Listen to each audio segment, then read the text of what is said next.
Quando ouvimos falar de esquerda e direita, muitas pessoas já imaginam debates acalorados, discussões intermináveis e opiniões prontas. Mas, curiosamente, esses termos começaram de forma muito mais simples do que parecem hoje.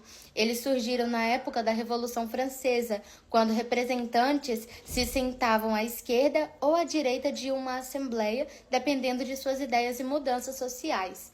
Era apenas uma questão de posição física. Ninguém imaginava que séculos depois essa organização das cadeiras se transformaria numa das maiores divisões simbólicas da sociedade. O que começou como localização virou ideologia, e o que era uma sala virou o mundo. De maneira geral, convencionou-se que a esquerda representa uma visão mais voltada para a igualdade social e maior atuação do Estado na economia. Já a direita costuma valorizar a liberdade econômica, a propriedade privada e uma menor intervenção estatal. No papel parece simples, duas colunas, dois jeitos de pensar, mas a realidade não funciona em colunas perfeitamente alinhadas. As pessoas não vivem dentro de caixas ideológicas. Muitas vezes alguém pode defender liberdade econômica e ao mesmo tempo acreditar que o Estado deve agir para reduzir desigualdades. Outras vezes alguém pode defender políticas sociais e ainda assim valorizar tradições. A vida real raramente respeita rótulos. E é aqui que entra um ponto interessante. Enquanto discutimos onde cada um deveria sentar, quase não perguntamos quem construiu a sala. Quando falamos sobre desigualdade no Brasil, especialmente em relação à terra, entramos numa questão histórica profunda. Desde o período colonial, grandes extensões de terra foram distribuídas a poucos proprietários. Esse modelo contribuiu para a formação dos chamados latifúndios.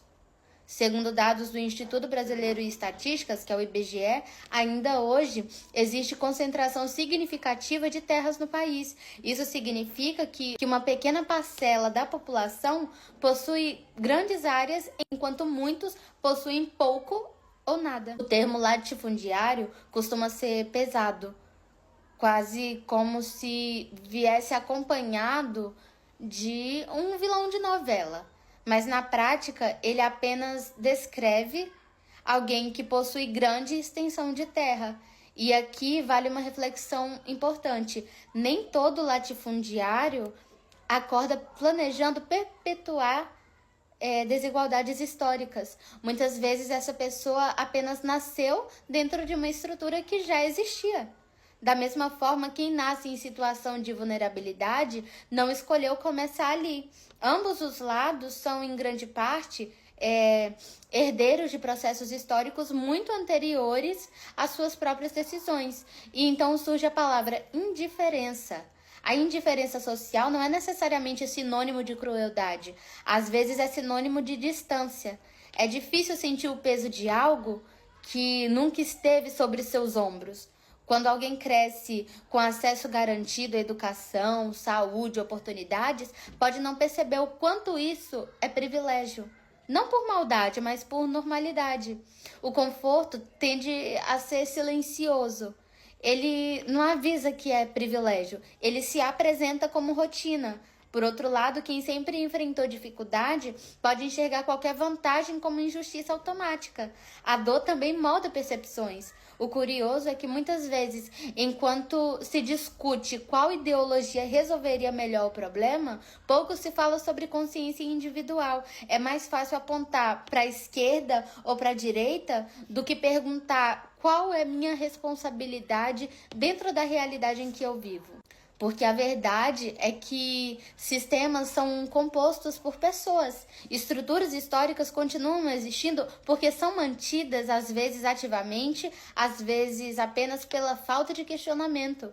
E aqui a ironia se apresenta de forma sutil. Discutimos apaixonadamente rótulos políticos, mas raramente questionamos as bases históricas que moldaram o cenário atual. É como debater qual lado da cerca é mais bonito, sem perguntar quem construiu a cerca e por quê. A concentração de terras no Brasil não é novidade recente. é fruto de decisões tomadas há séculos.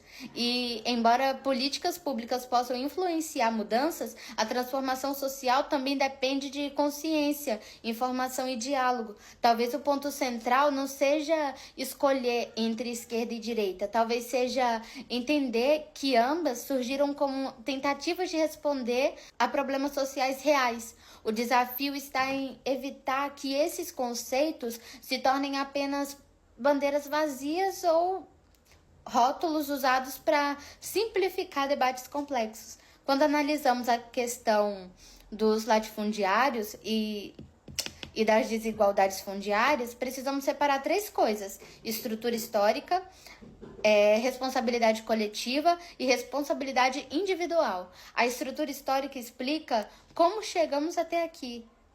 A responsabilidade coletiva envolve as decisões sociais e políticas que mantêm ou transformam essa estrutura. E a responsabilidade individual começa quando cada pessoa decide se quer compreender o sistema do qual faz parte, seja ela qual for. Indiferenças, muitas vezes, nasce de intenção negativa, nasce da ausência de reflexão. E reflexão exige desconforto. Exige reconhecer que nem tudo o que é comum é necessariamente justo e que nem toda crítica é necessariamente um ataque pessoal. Também exige equilíbrio, porque transformar reflexão em acusação constante não gera diálogo, gera defensividade. Talvez a grande divisão da sociedade não esteja entre esquerda e direita, mas entre consciência e automático, entre quem apenas herda ideias e quem decide analisá-las. No final das contas, as cadeiras da Revolução Francesa continuam simbolicamente ocupadas, mas a pergunta que fica é: estamos apenas sentados defendendo posições ou estamos tentando entender a sala inteira? Falar sobre desigualdade, latifundiários e indiferença não é sobre culpar indivíduos específicos nem exaltar grupos. É sobre reconhecer que a sociedade é resultado de processos históricos complexos, que compreender esses processos é o primeiro passo para qualquer mudança consciente. Se há algo que podemos aprender com a história, é que estruturas não são eternas, mas também não mudam sozinhas. Elas mudam quando há debate responsável, informação acessível e disposição para enxergar além do próprio ponto de vista. Portanto, mais importante do que escolher um lado é escolher pensar. Pensar sobre como a história moldou o presente.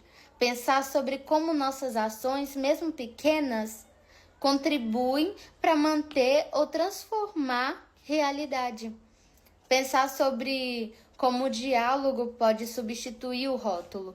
Talvez o verdadeiro avanço social não esteja em trocar de cadeira, mas em ampliar a mesa. E isso exige algo que não pertence nem à esquerda e nem à direita: consciência.